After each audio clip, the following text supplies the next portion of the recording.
Hello everybody, welcome back to my channel, and if you're new, welcome.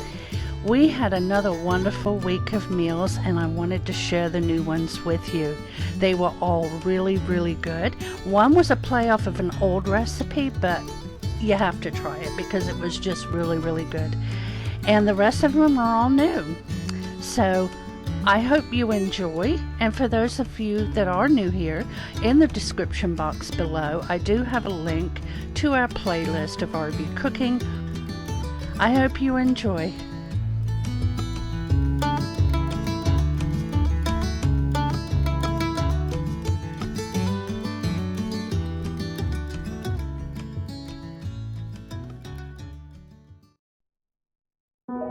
I think we've all heard of the Mississippi beef roast in the slow cooker. This one is just a little spin on that. The first thing you do is you chop the meat up into chunks. I'm going to speed that part up, and then we'll get the rest of it into the slow cooker.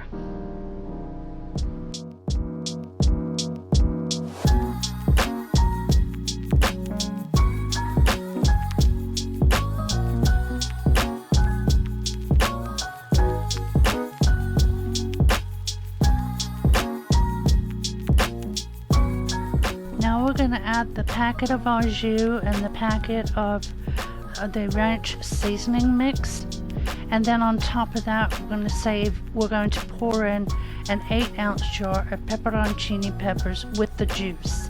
Now mine was a 16-ounce jar, so you'll see me sort of separating it, and then I'm going to pull off all the stems because there's nothing like getting one of those in your meal, so I take those out.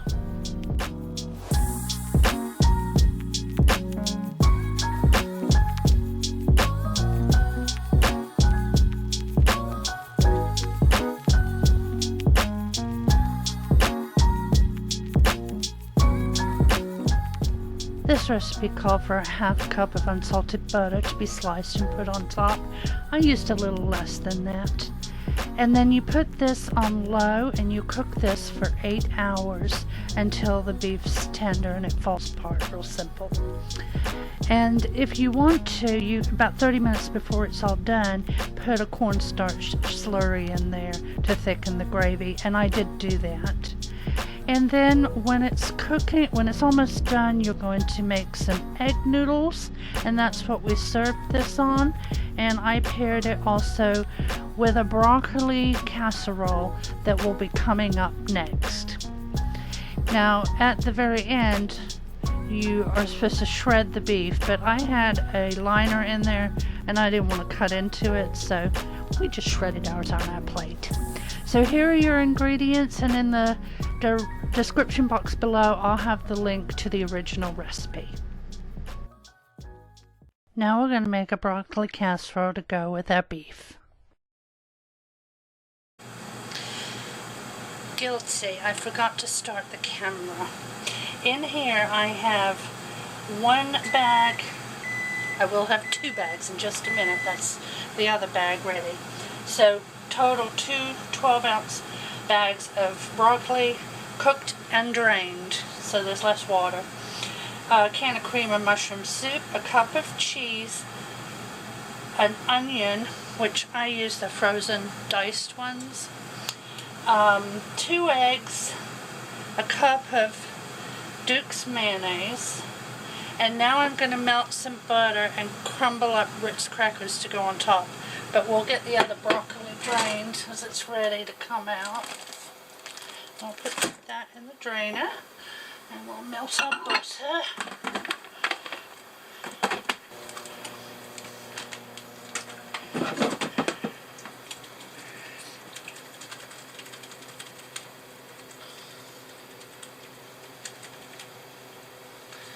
Okay.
put this in a 350 degree oven for 30 minutes. Here it is when it came out, and again I have it pictured here with our roast. It was so good. I do hope you try it.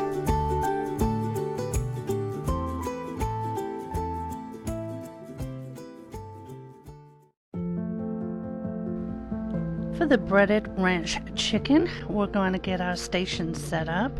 On the right, I have 1 cup of crushed cornflakes, 3/4 cup of grated Parmesan cheese, and an envelope of ranch. On the left, 1/2 cup of melted butter. We're going to dip our chicken into the butter first, then into the dry ingredients, and set them on the plate. Now this particular recipe was an oven recipe, but I had some buffet potatoes in the oven, but for that it's 350 degrees for 45 minutes or until the juices run clear on a 9x13 dish. So since mine was oven was taken up, I did mine in the air fryer, and I have to say that came out really well. So you could do it either way, whatever appliance you prefer to use. I did 400 degrees in the air fryer for about 20-25 minutes until my chicken was 165 degrees, and I flipped it about halfway. These turned out so good. The taste was delicious. They were juicy and not dried out. They were lovely. And I served these with the buffet potatoes and some green beans. I will have the recipe for these buffet potatoes on next week's menu Monday. They were delicious also. But this chicken was quick and easy, and I hope you give it a try. It had a wonderful flavor.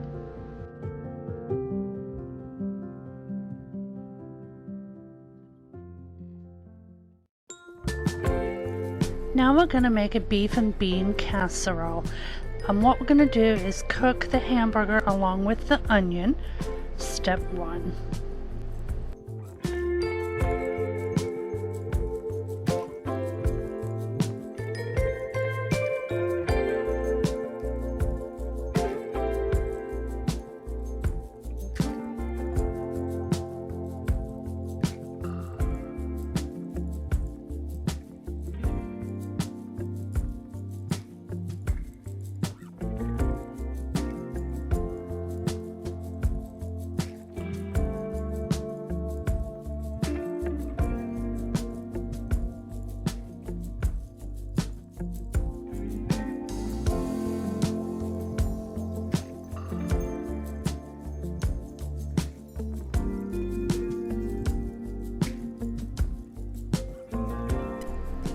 While this is cooking, we're going to heat up some ready-made mashed potatoes from Bob Evans. Now this recipe actually called for you to cook your own mashed potatoes, but I was planning on putting this on an Easy Dinner Wednesday. So I got the Bob Evans ready-made mash to make it very easy. However, I found an easier recipe for that, so this got put on the menu Monday. But still, if you want to make it a very easy meal, the instant potatoes are great. They're already made, not instant. So now the meat is cooked, I've drained it. I'm adding in a drained can of green beans and 2 cans of tomato soup, or tomato soup, however you pronounce it. We'll get this all mixed together and warmed through.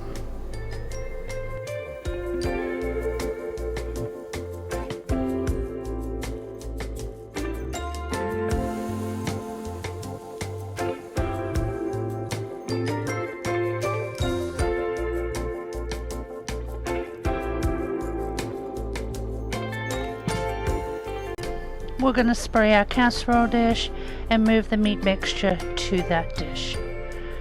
Mine was a little on the full side. I just didn't think I had enough mashed potatoes to do a 9x13, but you're probably going to need a 9x13 if it's 2 pounds of hamburger, but it didn't overflow too much.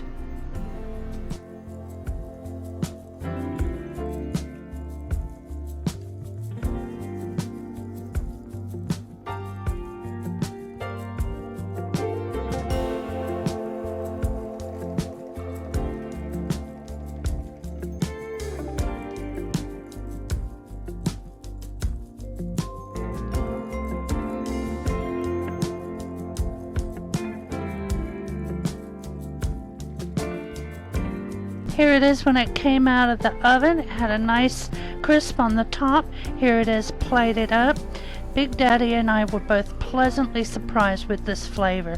It's very similar to shepherd's pie, but it has its own unique taste, which is absolutely wonderful. I hope you try it too.